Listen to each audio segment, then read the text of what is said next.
Hey everyone, welcome back to the Aviator Show. I'm Reese Stockhand. This man to my left needs no introduction. His name's Johnson Q, and he is our U.S. representative of our Paramotor Slalom team. Check it out.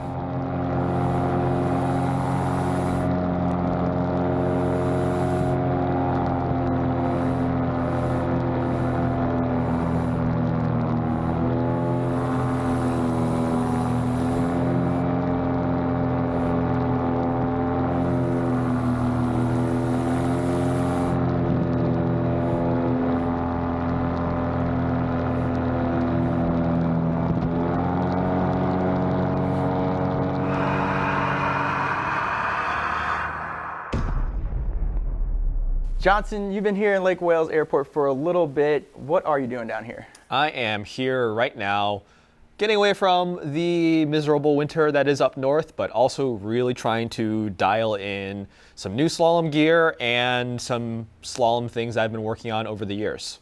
So Johnson and I had a really cool opportunity. I met him very early on in my paramotoring career out in New Hampshire, traveling with Eric Farewell and his family. We met through the Paradigm team where they were doing some practicing for the acrobatic team that we had at Aviator Paramotor. I think we actually met in Pennsylvania first. Oh, that's right, yeah. Yeah, so that probably tracks a little bit closer, but either way, yeah. Was it Balloon Fest or was it? Was probably Balloon Fest, yeah. Yeah. Yep. So that was pretty rad. Balloon Fest, if you haven't seen it already. We do our training out in Jersey Shore. Plenty of amazing folks. We had Tucker Gott, Judson Graham, Ross, all the original crew were out there. And then, of course, New Hampshire, some of those drone shots that we got out there. Yeah.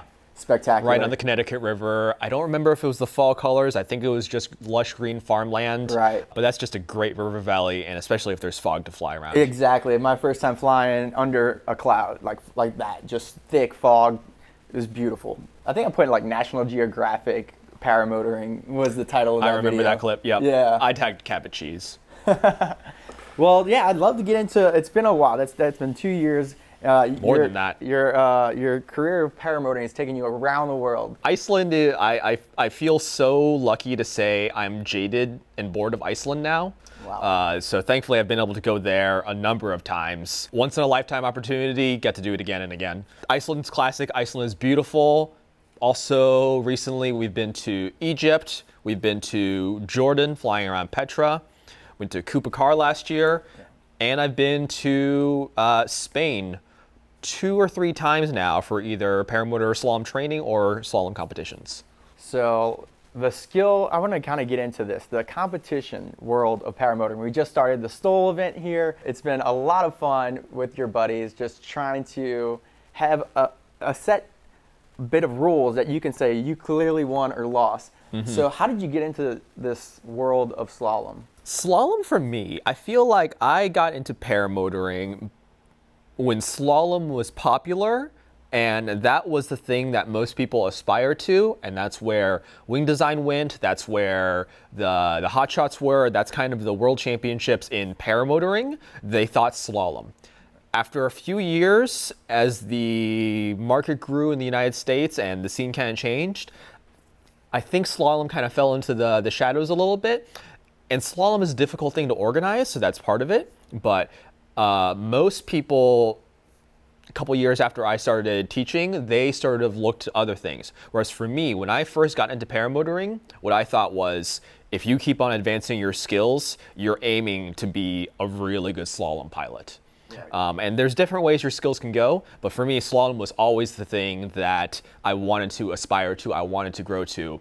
And the other thing I love about it is that free flight thermaling, there's a bit of luck, there's a lot of strategy, there's a lot of skill, but at the end of the day, sometimes it'll come down to the thermal shut off just as you got there. Whereas slalom, there is a clock, and every single person is on the same course, on the same clock, and it is so definitive how well you're doing lap by lap, turn by turn. And that's one of the things I really like about slalom competition.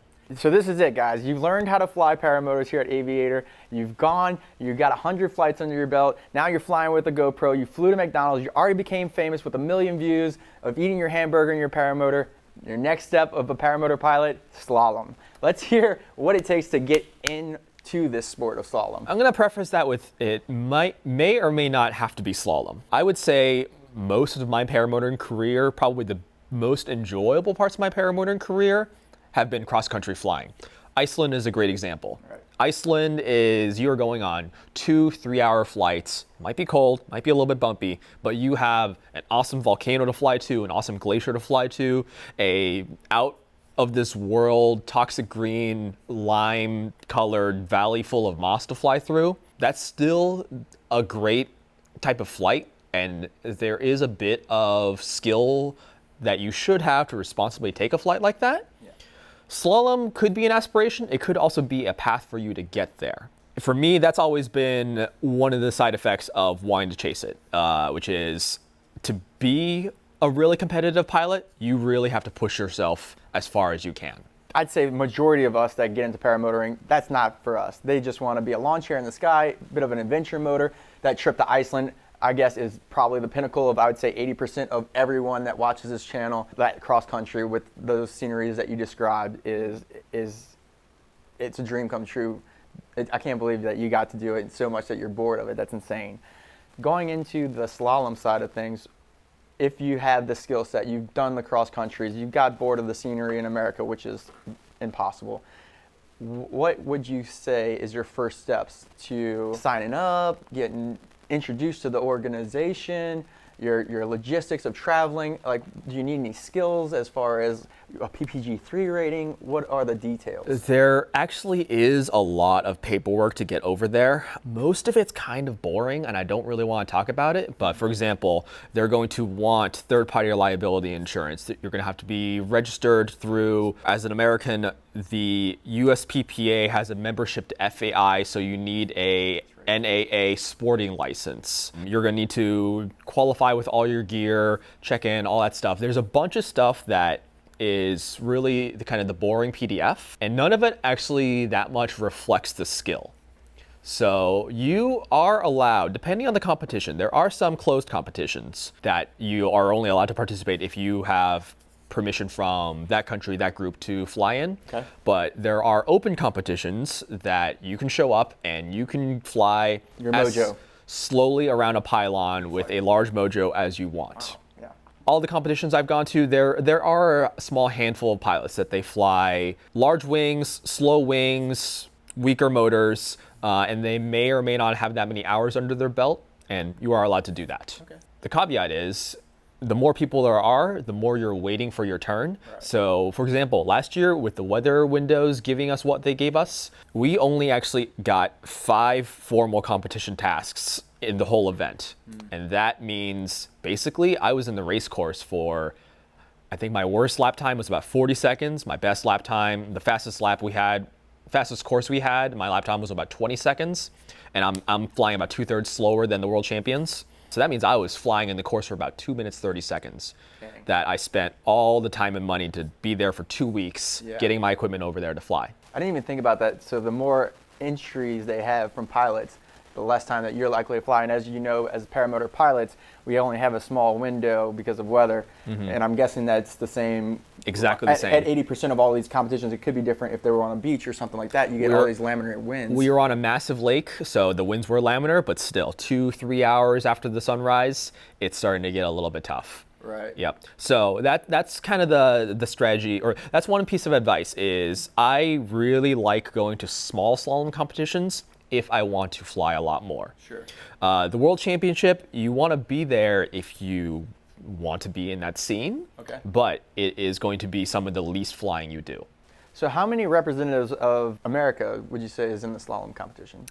Up until now, it's just been one. My man Johnson Q holding it down for the US of A. This year, I am very happy that one of my best friends and really good pilots in the United States, Leah Catula, will be joining me. Sweet. Yep. So this year, we will have A female representative. 2 representatives from the United States at the Qatar Slalom. You were saying the Qatar Slalom was the championship. Correct. And it's February. So it doesn't matter which one is first. There are 5 or so countries that will host a paramotor slalom championship. Those countries can also do a national slalom for themselves. Spain can call for a national championship, and that might be open championship. So that means it's still welcome to pilots from around the world to come fly. Then you'll have other countries doing this: France, Qatar, Czech Republic, Poland. And over the years, It's kind of like the Olympics. They circulate around, and each country takes a turn saying, this year, France will host the World Championship. This year, Czech Republic will host the World Championship. However, each of those countries has their best weather window month. So Qatar's best weather window is most likely February. Right. Spain's likes to do there in June. Poland likes to do it in, I think, either September or October. So depending on how far, and it actually kind of makes sense because depending on how far north or south the country is, that kind of tells you which month is really good for them. But they don't want to say, oh, we need to do our event last and either choose a bad month, or what they end up doing is saying, hey, we're hosting the World Championship, but we want the best weather, so it's February. And then here's another thing, like as a pilot, there's plenty of things that we can talk about to gain a competitive advantage, which is ultimately how you win besides skill. Who gets to go first?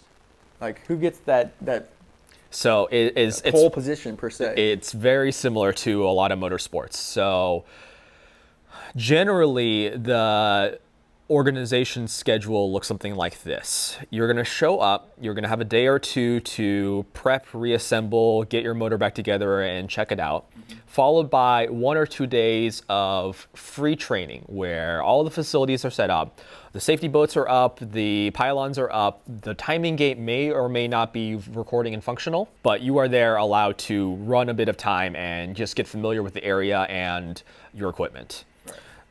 During the last day of sort of practice, one of the tasks will be timed. So that is the task that will assess your pole position in the whole event.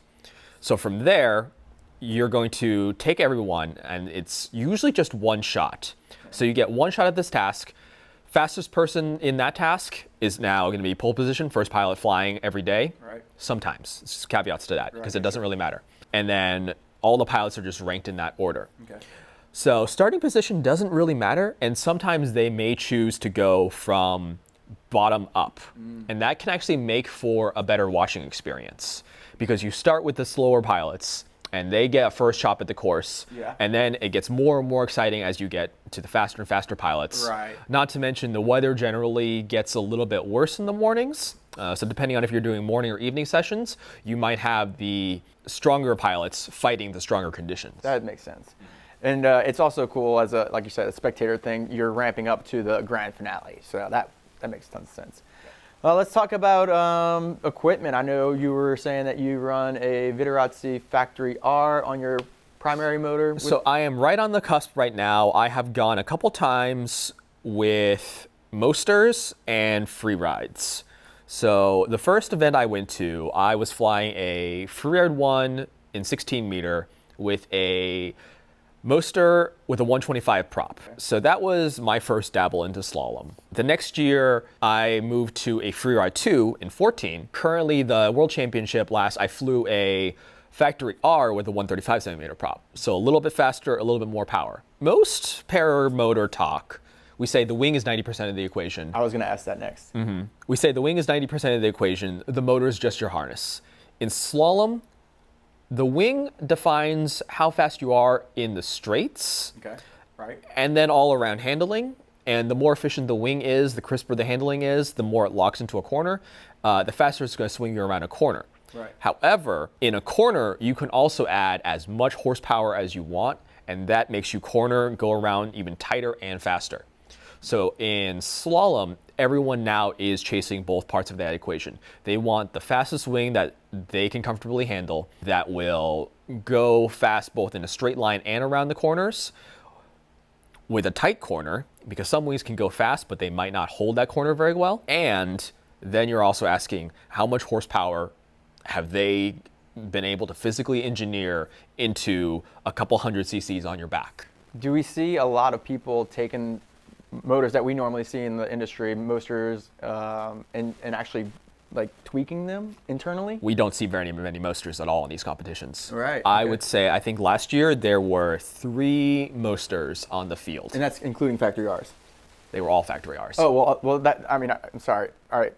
Going into the Factory R, it's tweaked the Moster to an nth degree, but are we seeing people actually adding their own tweaks to the Factory R? No, not really. Not that I can really see. Yeah, and it's also, not like- it's not worth the squeeze. Okay. Because the easiest thing you can really do is just grab a bigger, more powerful motor. No race fuels, no. It doesn't help you that much.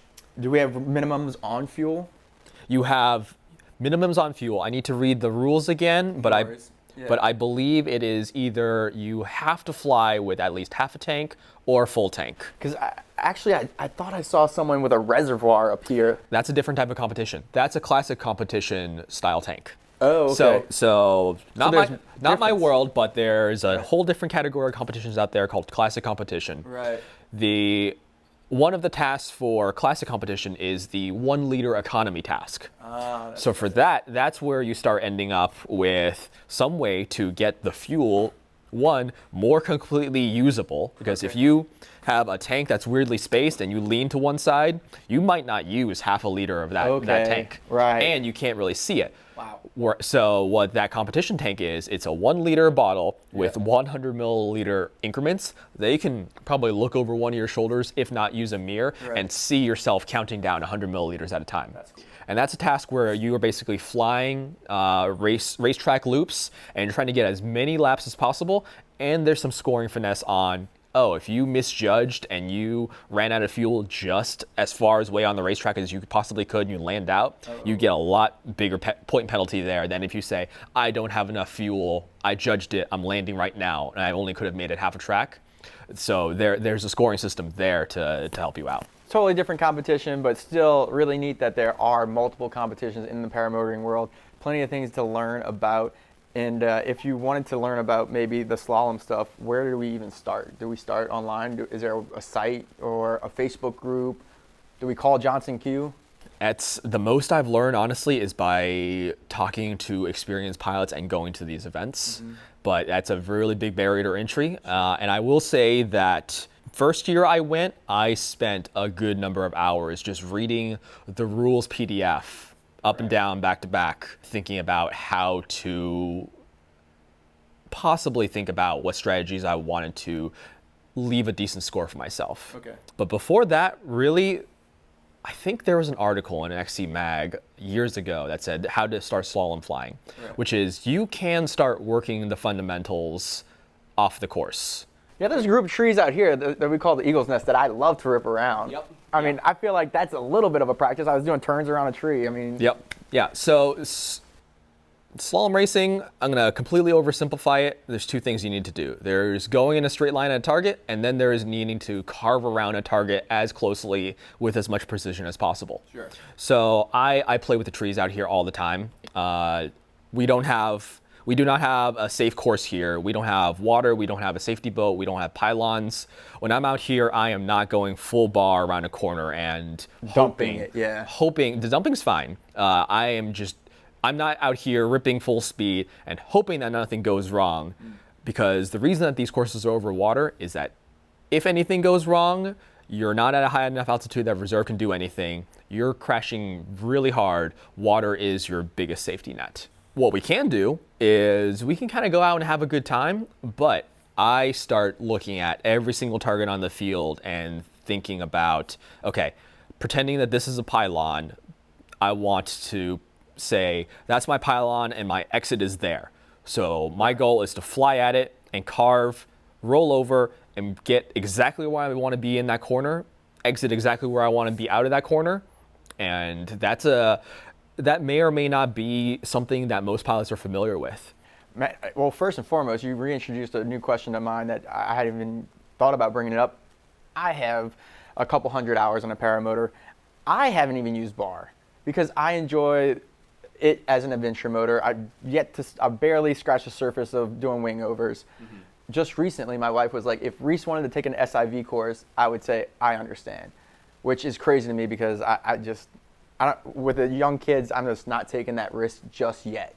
For me personally, paramotoring isn't there for me. But it's great to see like the potential of learning these skills, which you learn to fly, you get comfortable doing cross countries, you start sizing down your canopy, you get great at wing control, oscillation control, understanding different weather conditions, and then you add bar to it, right? So then you got to understand the physicalities and the challenges that bar introduces to your wing, your specific setup.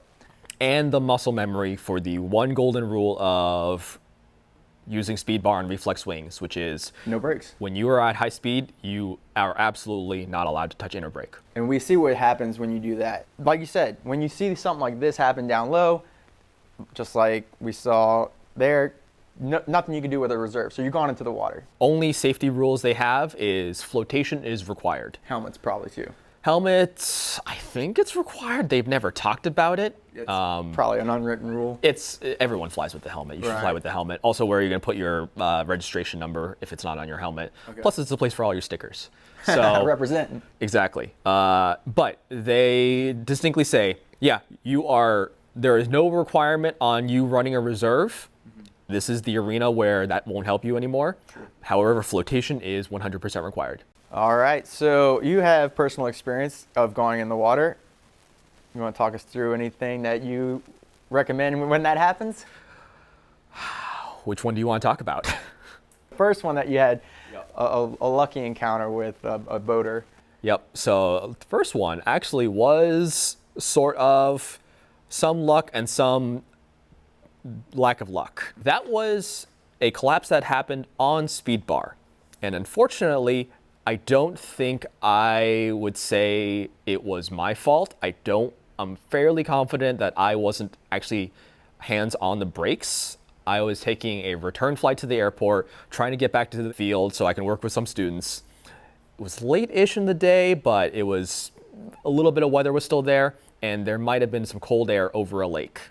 And that's the piece of cold air that was able to take out that glider and resulted in me having to throw reserve and then land in the lake. Thankfully, there were boaters there that were able to get to me, save me, and get me a ride back to shore. Right. So you had altitude, you were able to toss a reserve, which is awesome. Barely. Barely. Reserve popped, and I don't know if I even decelerated that much before I went in the water. Whoa. And once you're there, luckily the boater pulled you out. That was a saving grace there. Yep. Can't always rely on that unless maybe you're at one of these race courses. Yep.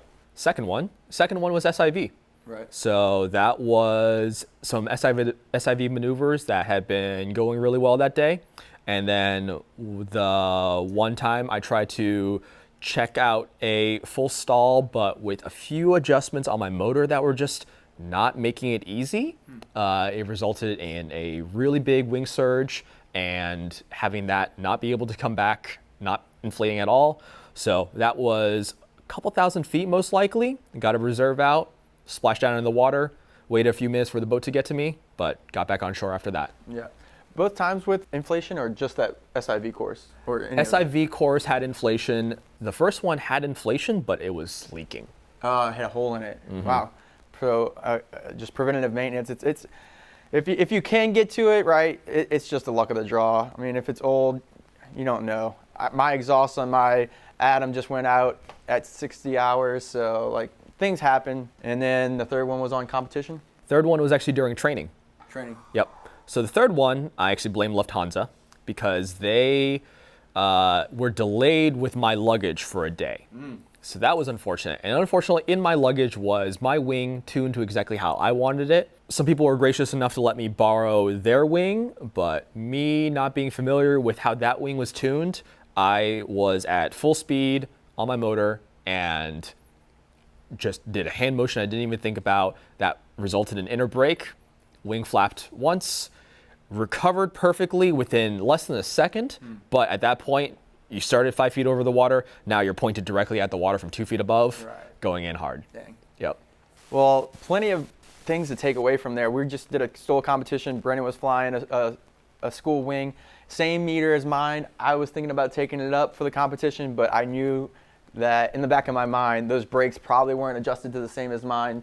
A little bit to yours where you just feel comfortable with your equipment, right? You understand it, you've flown it. So you're taking additional risks to enter that into a competition. There's tuning your brakes. There's a couple reasons to do that. One is you can just make it handle exactly how you want it. Some people will want a really non-lifty roll heavy brake, so they're going to go heavy bias on the 2D tip.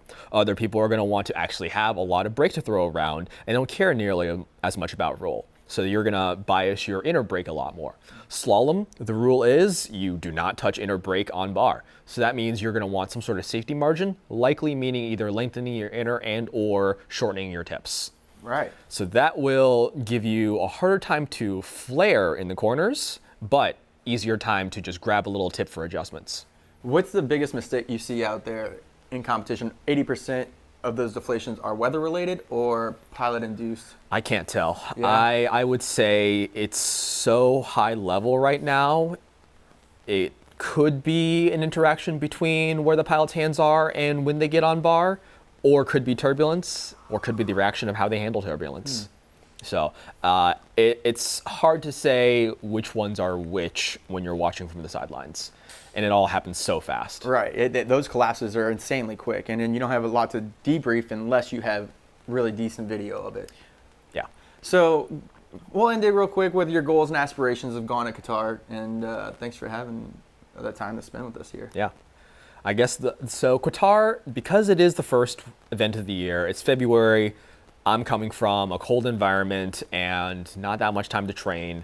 My real goal is to just keep on working the precision I have with my wing and not nearly worry about time and rankings as much as I really want to.